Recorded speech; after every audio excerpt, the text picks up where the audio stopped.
matagal na ho tayo sa paglilingkuran.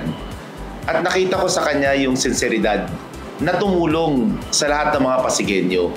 Doon ko nakita yung kanyang drive para lalong magpursige na mas maraming matulungan sa ating lungsod.